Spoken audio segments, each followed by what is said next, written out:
Semana crucial para la ley de financiamiento. Aún no es claro si la iniciativa sobrevivirá en la Corte Constitucional, pero el gobierno considera que sería muy grave si se declara inexequible. Perdimos el 10% de nuestra capacidad de generación de ingreso. ¿Cuáles pueden ser los efectos de la decisión? Analizaremos el tema con un experto. ¿Hasta cuándo? Otro joven fue asesinado por tener puesta la camiseta de su equipo de fútbol. No entendemos la verdad, quién es el culpable. ¿Qué debe hacerse para evitar nuevas tragedias como esta? ¿Y qué sigue ahora tras el acuerdo en Ecuador? Gracias por creer en la guerra indígena. ¿Es una derrota del gobierno la decisión de Lenín Moreno de ceder ante las protestas ciudadanas o se debe entender como el resultado de una negociación? Esto es Sala de Prensa.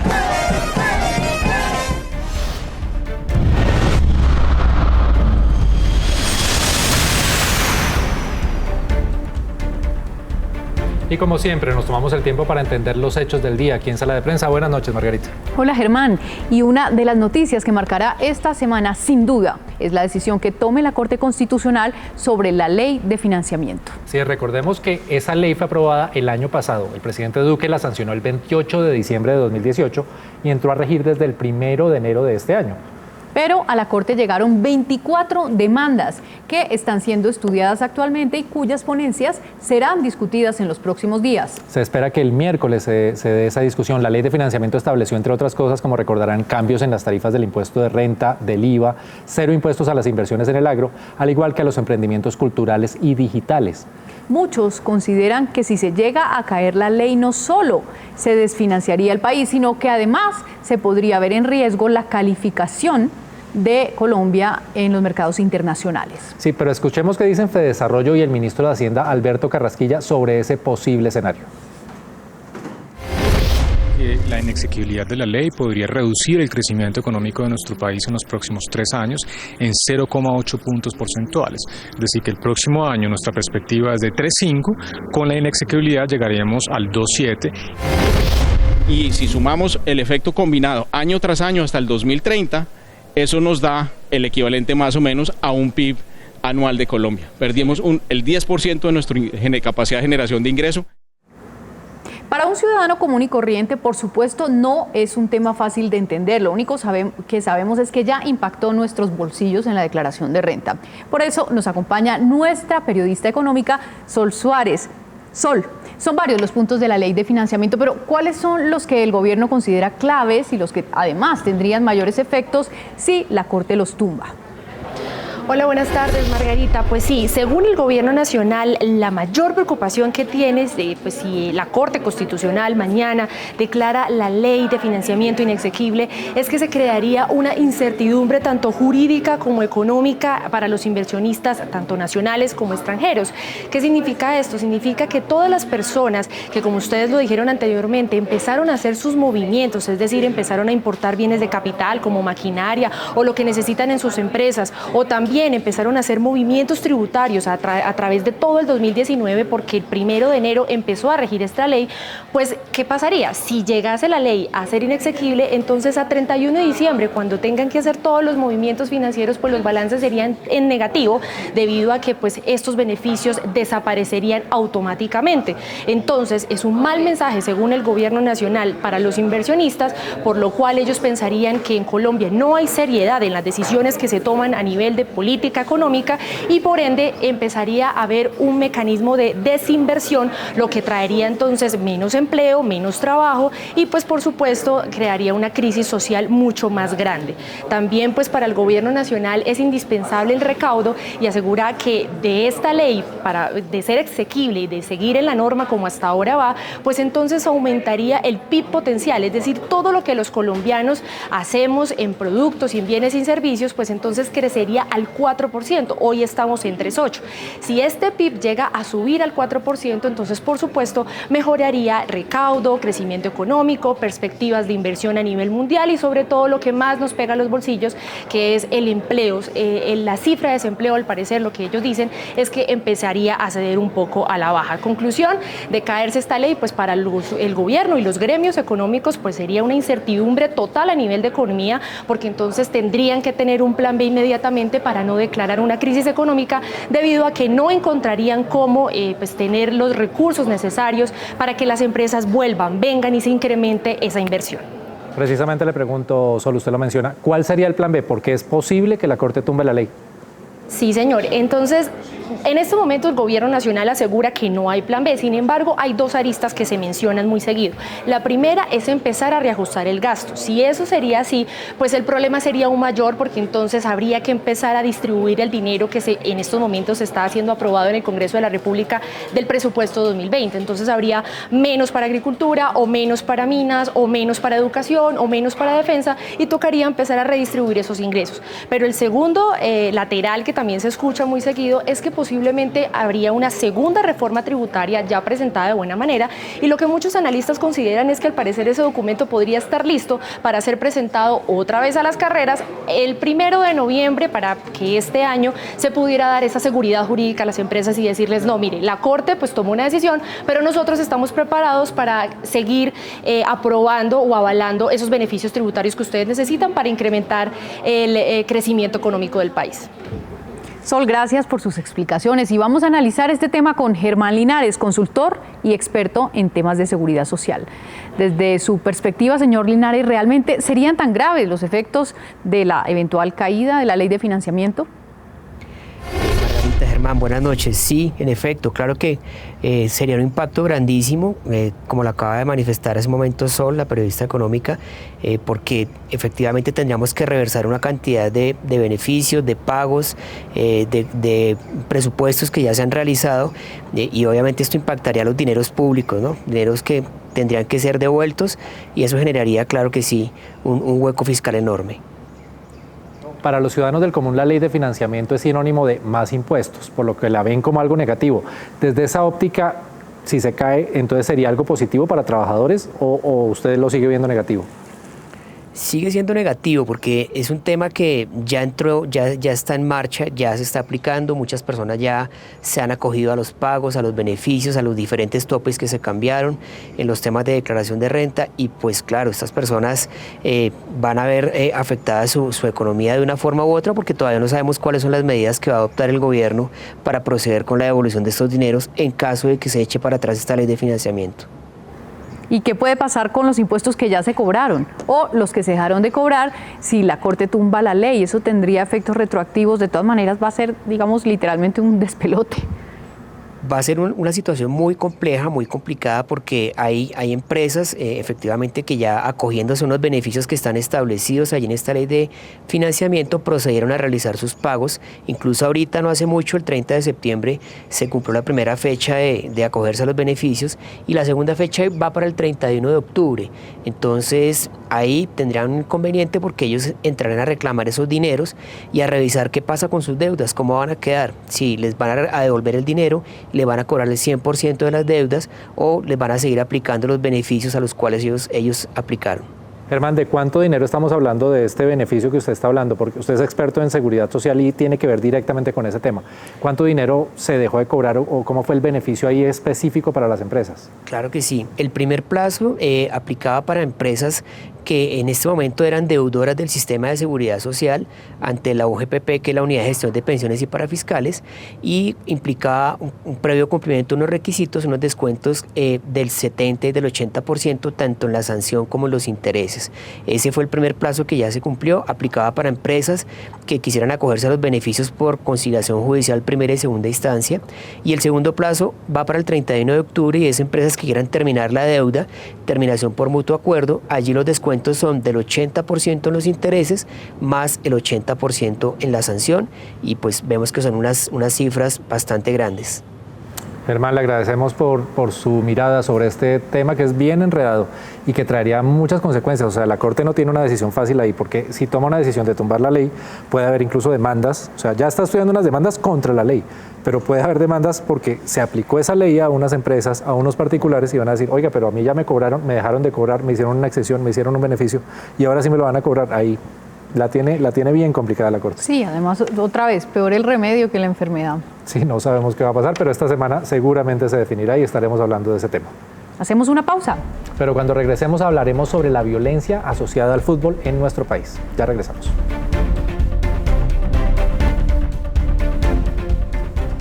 Gracias por seguir con nosotros en Sala de Prensa. El fin de semana registramos el triste asesinato de otro hincha del fútbol simplemente por llevar puesta la camiseta de su equipo. Sí, se trata, ahí lo están viendo ustedes, Jason Garzón, de 28 años, quien como siempre acompañaba a Millonarios, que el sábado pasado enfrentó al América. Y al salir se encontró con seguidores de ese equipo en una estación de Transmilenio a unas cuantas cuadras del estadio. Allí fue atacado y perdió la vida. El testimonio de su padre es bastante diciente. Escuchemos lo que dice. Él estudiaba arquitectura. En esos momentos él se encontraba trabajando con los ingenieros del ejército de Puente Aranda. Y pues hombre, qué tristeza que hoy en día la intolerancia nos tiene totalmente invadidos. Ya no sabemos realmente qué hacer. No sabemos qué hacer y por una simple camiseta de un equipo de fútbol es absurdo que pase eso. Y para hablar sobre este tema, Margarita, tenemos a Alirio Amaya, experto en temas de seguridad y convivencia en el fútbol. Alirio, ¿qué hacer para que no se siga asesinando a los jóvenes por el simple hecho de ponerse la camiseta de su equipo? Bueno, creo que los hechos que hemos evidenciado este fin de semana en la ciudad de Bogotá y otras situaciones que se han presentado en otros estadios del país, pues lo que evidencia es una desconexión de los jóvenes con la vida. Creo que aquí hay que hacer un trabajo muy fuerte, preventivo, que tiene que estarse validando en 3 espacios que son fundamentales. Uno, la familia, el otro la escuela y el otro la sociedad. Ningún cambio se va a generar aparte de estos espacios.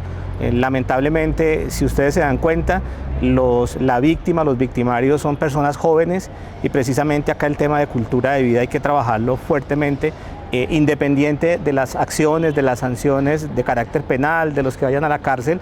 Tenemos que entender que esta es una situación, como ustedes lo están mencionando, de camisetas. No podemos seguir nosotros vivenciando el fútbol y viendo cómo se pierden vidas a partir de este tipo de agresiones. Eso requiere un compromiso mayor de todos los actores, de las barras de fútbol también, de promover una cultura de vida, de solidaridad, de respeto, que efectivamente en el país algunas barras lo están haciendo de manera constante, tratando de prevenir este tipo de situaciones. Este crimen, que es el más reciente, se presentó fuera del estadio, pero dentro se siguen presentando muchísimos problemas. ¿Qué tal aquel que lanzó una navaja en la cancha de Medellín y no pasa nada? ¿Cómo hacemos para que se actúe en conjunto? Es decir, entre policías, alcaldías y sobre todo las mismas barras.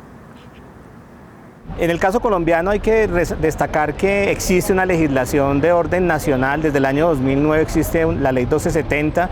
Hoy en Colombia existe una comisión nacional, existen comisiones locales que están trabajando en cada uno de los eventos que se desarrollan en el país. Creo que esa articulación ya está de alguna manera funcionando, obviamente se tiene que fortalecer, pero lo más importante es que frente a estas situaciones se han generado las individualizaciones que son lo que se pide en derecho. Estas conductas deben ser individualizadas y en estos casos lamentables la policía, la fiscalía ha operado de manera efectiva para hacer la correspondiente individualización.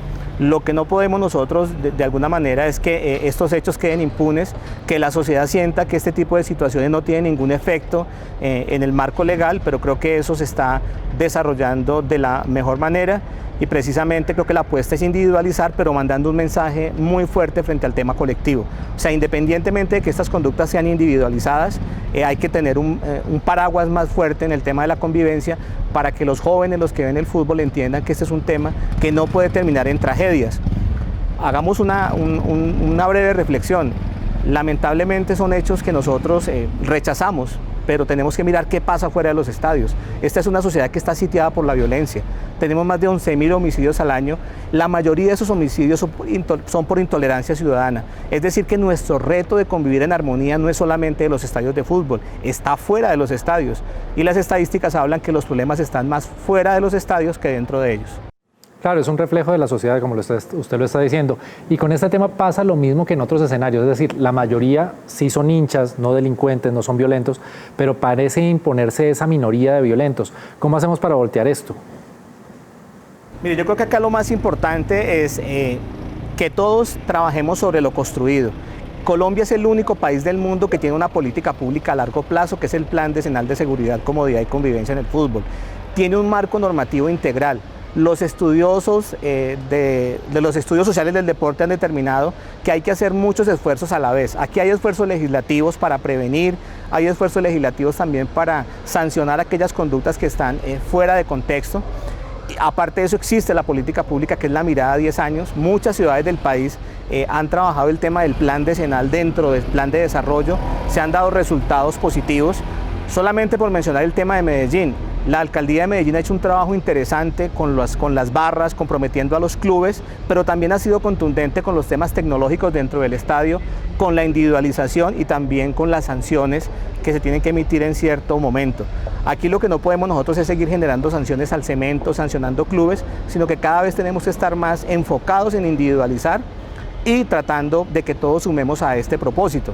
Si existen unos organismos territoriales y un ente nacional, pues tenemos que estar desde esos escenarios aportando a la reflexión, saliendo de la opinión y trabajando más sobre el observatorio de violencia que establece el Estatuto del Aficionado.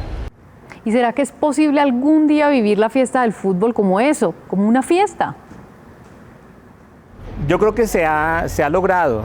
Simplemente hay otro punto también de referencia, es que nosotros simplemente estamos haciendo evidentes los hechos negativos. Estadísticamente prevalecen más los ambientes de convivencia en los estadios, pero lo que se comunica más es la violencia. O sea, la violencia es el foco donde siempre se está reflexionando. Pero hay que reconocer que la mayoría de eventos futbolísticos en el país transcurren en absoluta convivencia. Hay muchas acciones desde las barras, desde las instituciones, desde el gobierno nacional, desde el gobierno local, que no son, tenidas en cuenta, y la única forma también de promover comportamientos deseables es presentándole a la sociedad todo aquello bueno que se hace. Lo malo condenarlo, lo malo detener la respuesta judicial, pero yo insisto, en el país se han generado cualquier cantidad de encuentros deportivos en absoluta convivencia. Las barras han logrado también hacer acuerdos. Las instituciones que en cada partido despliegan todo un dispositivo institucional han dado respuesta de prevención. Pero yo creo que acá el tema es de comunicar también aquello que se es positivo. ¿Se ha demostrado en el país que se puede vivir el fútbol en paz? Sí se ha demostrado. Hay muchos ejercicios, la mayoría de partidos han transcurrido en absoluta convivencia. Obviamente que estos hechos son rechazables, esto tiene más atención de la opinión pública también pide que estas situaciones se resuelvan de manera inmediata y creo que la justicia está operando. Hay otras pretensiones en el tema social, y es que la gente considera que estas conductas, por lo menos hay unas que la gente invada la cancha, generen cárcel. Esto es otra discusión que entraríamos, pero creo que en este caso y en estos hechos tan lamentables que se han presentado en varias ciudades del país, debemos resaltar que las autoridades han operado de manera efectiva. No es un tema sencillo, es un tema que tiene que ver con el comportamiento humano y nosotros estamos todo el tiempo siendo dinámicos frente a la pasión, frente a muchas situaciones. Por eso yo reitero la necesidad de que este tema se siga trabajando, pero que lo sigamos trabajando con esa evaluación científica que se hace a través de un observatorio de violencia que, reitero, está establecido en el Estatuto del Aficionado en Colombia. Gracias, Alirio. Y es cierto lo que dice Margarita, la mayoría actúa en calma, en paz, van a ver el partido, salen del estadio y no pasa nada, pero obviamente no se puede aceptar una sola muerte relacionada con el fútbol. Es que es un deporte, ¿por qué tiene que haber un muerto por esto? Sí, hay mucha gente haciendo esfuerzos y trabajando en esto para que un par de personas así irracionales acaben con todo el esfuerzo. Sí, y también se entiende que las familias teman llevar a sus hijos, a los chiquitos que pueden ir desde los 5 o 6 años a un estadio, pues porque dicen de pronto al final pasa algo. Sí, es la minoría como siempre, como ocurre con muchos temas en el país, pero pues esa minoría daña un espectáculo como el fútbol. Una gran sombra para el partido de Santa Fe de esta semana, del jueves, con Ronaldinho, porque en realidad es una fiesta de fútbol, claro. Es un amistoso y había muchas familias pensando en llevar a sus chiquitines, pero la verdad es que da miedo. Claro, pero pues en la mayoría los hinchas que sí son juiciosos deberían aportar también para que esto siga en paz. Y hacemos una nueva pausa, Margarita. Sí, pero al regresar vamos a hablar de Ecuador. ¿Quién gana y quién pierde con el acuerdo de Lenín Moreno con los manifestantes indígenas? ¿En realidad es una derrota para el gobierno o lograron conjurar un mal mayor? Ya hablamos de eso. Ajá, sí, señora. Seguimos en sala de prensa y en Ecuador, Margarita, retorna a la normalidad después de varios días de violentas protestas. El gobierno de Lenín Moreno decidió ceder a las peticiones de los manifestantes, en su mayoría enfurecidos indígenas, y echó para atrás la eliminación de los subsidios a los combustibles, es decir, vuelven las subvenciones y por tanto el precio de la gasolina extra y el diésel volvió a bajar.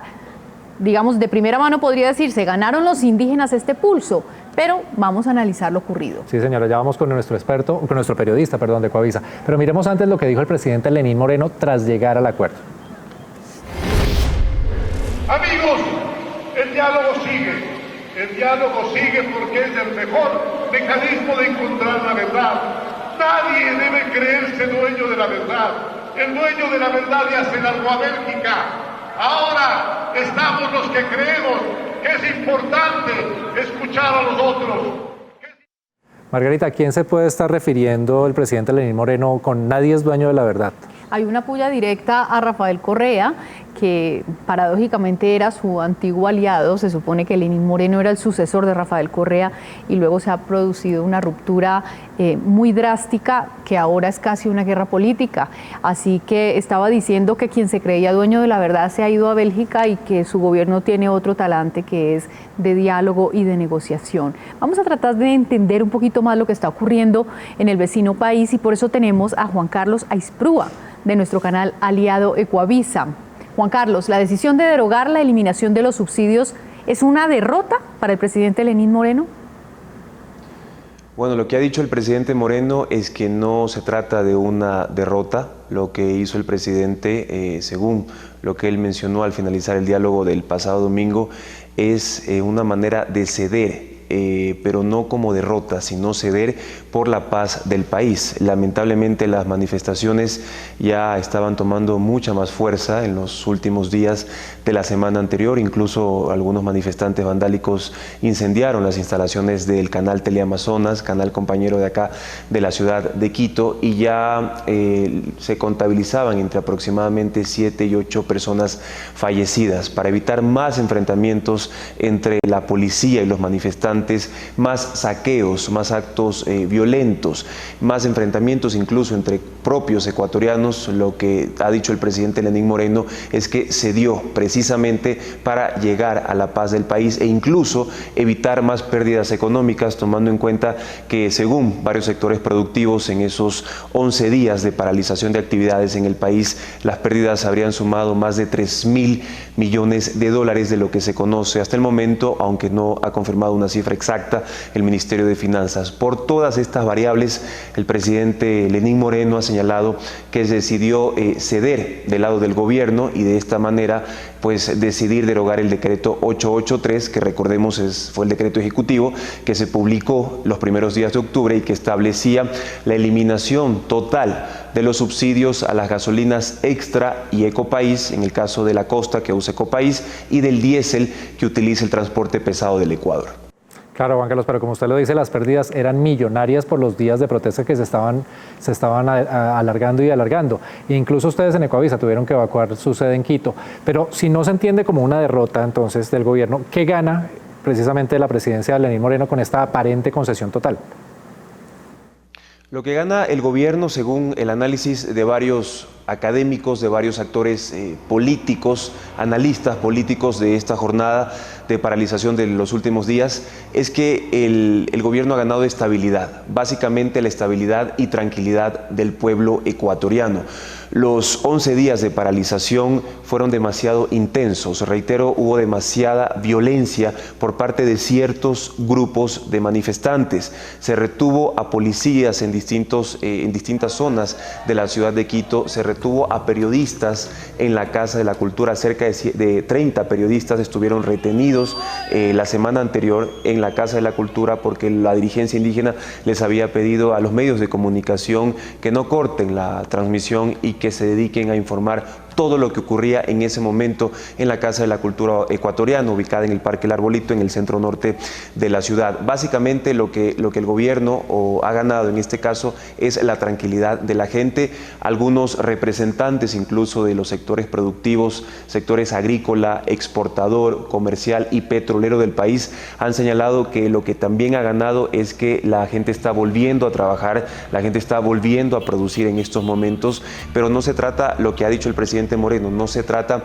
básicamente de que el gobierno de pronto ganó una mayor reputación o una mejor imagen. Lo que ha dicho el presidente y varias autoridades de su gabinete es la tranquilidad y la paz en estos momentos que ha ganado el pueblo ecuatoriano. Juan Carlos, pareciera también que Lenín Moreno ha decidido no ponerle su cabeza en bandeja de plata al correísmo, que ya estaba aprovechando el río revuelto quizá para fustigar lo que puede ser muy claramente una caída del gobierno, porque allá en Ecuador los presidentes se caen, lo hemos visto varias veces. Pero ahora, ¿cómo van a enfrentar los compromisos con el Fondo Monetario Internacional? Porque pues esa era la razón de eliminar los subsidios a los combustibles. ¿Se van a quedar sin el préstamo prometido? Está previsto un nuevo desembolso de 250 millones de dólares hasta finales de año por parte del Fondo Monetario Internacional. Tomemos en cuenta que fue en marzo de este año que este organismo multilateral, junto a otros 6 organismos multilaterales, firmó un acuerdo financiero con el gobierno ecuatoriano. Y parte de ese acuerdo es que cada 3 meses el Fondo Monetario tiene que desembolsar cierta cantidad de dinero. Hasta el momento ha desembolsado cerca de 1.000 millones de dólares, pero esto va a ir siendo entregado a la caja fiscal del Ecuador a través de cumplimiento de varias medidas, de varios requisitos por parte del gobierno ecuatoriano que solicitó el equipo del Fondo Monetario Internacional. ¿Qué ha pasado en estos momentos? Es que el FMI, a través de un comunicado de prensa los primeros días de octubre, señaló que el gobierno ecuatoriano ya debe enviar a la Asamblea Nacional, al Congreso, al Parlamento ecuatoriano, debe enviar las reformas en materia tributaria y laboral. Una vez que este texto de reformas, de cambios a varias leyes del país llegue a la Asamblea Nacional, al Palacio Legislativo, en ese momento el Fondo Monetario Internacional analizará si es que es posible, si es que vale la pena entregar este nuevo desembolso. Por su parte, el ministro de Finanzas, Richard Martínez, ha dicho que no está en riesgo hasta el momento el acuerdo con el Fondo Monetario Internacional y se esperarían hasta el año 2021 estos más de 4.000 millones que se ha comprometido, reitero, específicamente el Fondo Monetario Internacional. Los otros 6 organismos multilaterales han señalado que entregarían en total más de 10.000 millones de dólares hasta el año 2021. Pero reitero, estamos expectantes, la opinión pública, los gremios del sector productivo, el sindicalismo ecuatoriano. Estamos expectantes de estas reformas en materia, repito, tributaria y laboral que en los próximos días debe enviar el Ejecutivo a la Asamblea Nacional y que forma parte de los acuerdos con el FMI para ejecutar un nuevo desembolso hasta finales de año. Claro, pero a esos recursos que ya están embolatados también se suma el posible desmonte gradual de los servicios. ¿Eso es viable? ¿Y son viables los controles que el gobierno propone para evitar que dejen de beneficiarse de esos subsidios contrabandistas y sectores pudientes que no lo necesitan? En cuanto a los controles, no hay certeza de cuán fortalecido estén en la zona fronteriza del Ecuador. Lamentablemente, el país, al no tener moneda propia, no puede devaluar. El Ecuador tiene la moneda, sabemos, el dólar, y por esa razón nos debemos a la política financiera, en este caso a la política monetaria de la Reserva Federal de los Estados Unidos. ¿Qué pasa cuando países vecinos como Perú, en este caso Colombia, devalúan su moneda? Actualmente un dólar está más de 3.200, 3.300 o 3.500 pesos, como fue en el mes de agosto, y eso genera que muchos ecuatorianos viajen a través de la frontera a distintos puntos de Colombia a comprar productos y de esta manera se va generando el contrabando. Lamentablemente no ha existido un control exhaustivo por parte del gobierno, pese a que la aduana, la policía de la aduana ecuatoriana está tratando de siempre controlar estos puntos donde se genera el contrabando en esta zona del norte del país, tanto en la Amazonía como en la costa ecuatoriana, que tiene territorio fronterizo con el país vecino de Colombia. Eso en la parte del contrabando. En cuanto a los subsidios, habría la posibilidad de focalizarlos.